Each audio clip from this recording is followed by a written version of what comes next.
Hi, Wise Old Paratrooper here. Well, last post I was talking about laying on a bomb, so I thought I'd carry on with the same trend, talking about the early years in Northern Ireland. My first tour there was in 1975, so I'm going to call this one The Odd Angry Shot, because that's what most of patrolling in Northern Ireland was about. You patrolled for hours and days, and then there was a shot. One shot, very rarely more than that from a sniper, and you had to react. My first tour, I was 18 years old, as I say, 1975, working out of the Ardoyne, Black Street Mill, and up as far as Liganeil in the north of Belfast. We were returning one morning, the first time I was shot about, we were returning one morning in a Land Rover patrol, coming down the hill past Ballishill and Flats, and I had my head stuck out the top of this Macrolon Land Rover, a lightly armoured vehicle with a hole in the top for you to stand up and monitor the area as you're moving through it. The protection wasn't that good. It was designed to stop bricks and bottles and stones rather than anything else. It was very quiet, about 6 o'clock in the morning, and as we drove down the hill, all of a sudden, crack, bang, and a shot came over my head, and the vehicle was moving very slowly.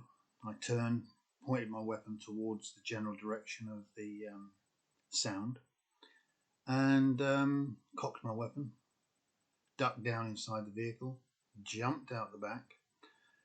The vehicle was moving between 5 and 10 miles an hour, so instead of jumping out the back and walking forward, I jumped out the back and rolled backwards on my arse, on my head over heels, and then got into cover with my weapon pointing in the general direction of where I thought the danger was. By the time I'd done that, I was just in time to hear the end of my patrol commander's exclamation, which was, "What the hell was that?" But the last bit I heard was "that" by the time I was in cover. He sent in a contact report. His name was Lee Giles, great guy. We sent a contact report, followed up later with the quick reaction force, and found absolutely nothing. But it was the first time that I came under fire, and I did everything that I'd been trained to do. I reacted properly, got into cover, covered my comrades, and we followed up and went towards the sound of the fire. Second time I got shot at was on the next tour in end of 1976 in the Ballymurphy, another hard area of Belfast, and all our patrols were foot patrols. It was a very, very tight area, very strong Republican movement, lots of IRA activity. And the first night I was on the ground, I was in the front gate Sanger in the fort with Jabe Stride, and it got dark, and bang, bang, bang, bang, bang, a lot of gunfire over the top, and I looked at Jabe, because again, I was still very much the new boy, and he's got a smile on his face. I said, "What should we do?" He said, "Just wait, it'll stop. It's not firing directly at us." He was very calm, and the quick reaction force in our barracks shot out, went to the general direction of fire, went to the nearest IRA, known IRA house, and raided it, and came away with a large number of weapons, which are on the this picture shown on this post. It was a very, very hard tour, late 76, early 77 winter. It was the same patrol the same tour that I'd laid on the bombing. Another occasion, we were running down the street towards the entrance of our barracks, and we came under fire, and I went over, and the guys grabbed me by my lift webs, dragged me through the gate. My weapon was attached to my wrist by my rifle sling, dragged me through the gate, laid me on the floor, and I said, "Where have you been hit?" And I said, "I've twisted my effing ankle." And they looked rather disappointed at the time, because it wasn't exciting enough, and left me lying there in the rain while the medic came. And it was only later that it was discovered that I had actually been hit by a .22 round in the ankle, but it made me badly sprain my ankle, and off I went to hospital. it was one of those tours where we came close to the mark an awful lot of times without actually having a man killed. We had a firefight over the Andersonstown Cemetery towards the Turf Lodge. We got fired at.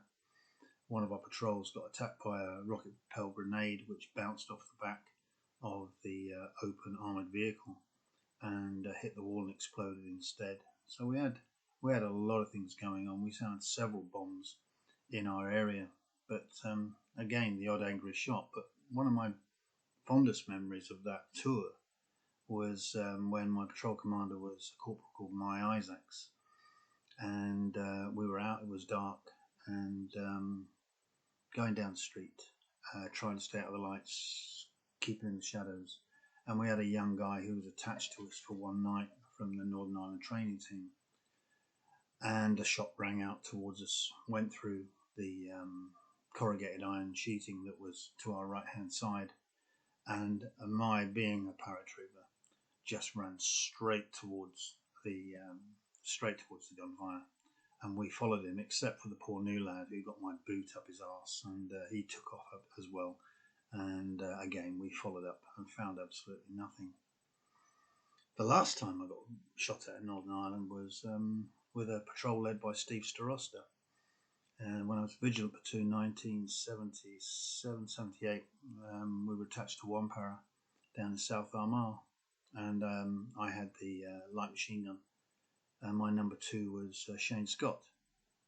And again, a shot ran out from a distance. We weren't sure whether it was at us or not, but I ran up onto the high ground. Scotty was at my side, and we were ready to give cover should anything untoward happen.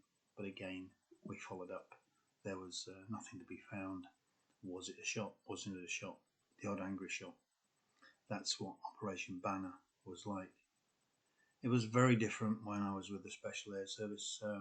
We weren't out there walking and talking and doing the hard miles and doing the vehicle checkpoints. We were undercover in plain clothes. So we took the battle back to the IRA. They didn't know who we were. They couldn't identify us. So in many ways, I found being a Special Forces soldier in Northern Ireland safer than being a normal trog out on the street.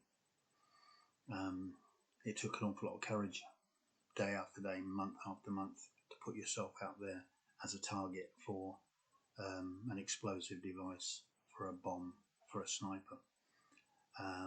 So it was for me personally, it was an easier job being Special Forces out there. You had a lot more freedom. We did some stuff, but that's in my book, Fighting Scared. If you want to follow up on these, just look to Wise Old Paratrooper on YouTube, and I'll keep posting these as and when they come to mind. You guys take care now. Bye.